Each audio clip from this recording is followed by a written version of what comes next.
हमारे साथ शहबाज आलम हैं, उनका भी हम स्वागत करते हैं। ये भी अभी मिलत टाइम्स से ज्वाइन हुए, क्योंकि ये जिस शिफ्ट में हम अभी बात कर रहे हैं इसमें जो लोग हैं उनसे ही हम अभी आपको रूबरू करा सकते हैं। जो मिलत टाइम्स से जुड़े लोग हैं, मिलत टाइम्स का अंग्रेज़ी डेस्क यहाँ नहीं है, कई सारे जो मिलत टाइम्स के लिए बहुत सारी सेवाएँ देते हैं, जो उर्दू डेस्क है वो भी यहाँ बहुत कम है। तो हम जिनसे अभी रूबरू आपको करा सकते हैं आसानी के साथ, उनसे ही हम आपको मिला रहे हैं। शहबाज आलम, आप शुरुआत से अभी आप मिलत टाइम्स से जुड़े हैं, आपको पहले तो वही सवाल जो हम सबसे कर रहे हैं कि आप मीडिया में क्यों हैं? आपने कोर्स भी किया, आप जामिया से पढ़ाई कर रहे हैं। मैंने जामिया से जर्नलिज्म की पढ़ाई की, ग्रेजुएशन किया है। मेरा मकसद था मीडिया में आने का।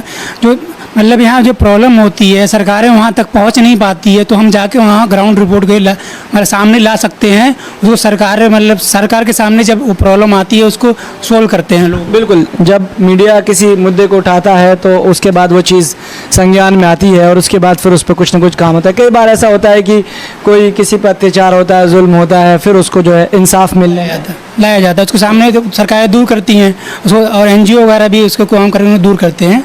तो इसलिए आना चाह रहा हूँ। तो ये शहबाज आलम थे।